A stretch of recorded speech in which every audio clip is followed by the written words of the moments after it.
Governor, today is the one-year anniversary of the January 6th attack on the U.S. Capitol. You obviously were a U.S. House member. Do you have a comment about that anniversary, and do you plan to speak to President Trump today? So, you know, it's interesting how everything in our society, you know, becomes very politicized. And so today is going to be, I mean, honestly, I'm not going to watch any of it, but you're going to see the DC, New York media. I mean, this is their Christmas, January 6th, okay? They are going to take this and milk this for anything they could to try to be able to smear anyone who ever supported Donald Trump. And I just look back and compare when I was in Congress, what event that we faced was the attempted assassination of Republican members of Congress on the baseball game. I actually was on the field. This guy, who was a big Bernie Sanders guy, was definitely a politically motivated attack. Came up, pulled his van, and we didn't think anything of it. We walked out to go to the car, and we came in contact with him. He wanted to know if it was Republicans out there.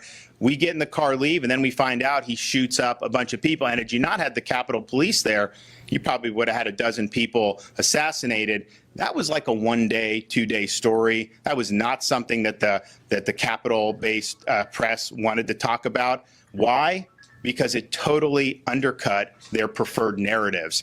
January 6th allows them to create narratives that are negative about people, you know, that supported Donald Trump. Look, if you obstruct a proceeding, all about hold people accountable. If you're rioting, hold accountable. But let's just be clear here.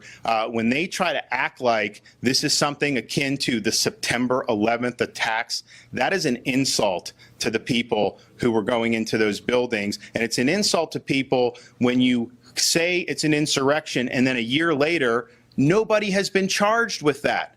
People are being charged with disrupting proceedings or that. I think it's very important, the fact that if this is what you said it was, why are you not charging people? So I think it's going to end up being just a politicized Charlie Foxtrot today. I don't expect anything good to come out of anything that Pelosi and the gang are doing. I don't expect anything from the corporate press to be enlightening. I think it's going to be nauseating, quite frankly, and I'm not going to do it. But I do think that if you have this January 6th committee, why do we not know some of the people who we know were really involved in orchestrating this?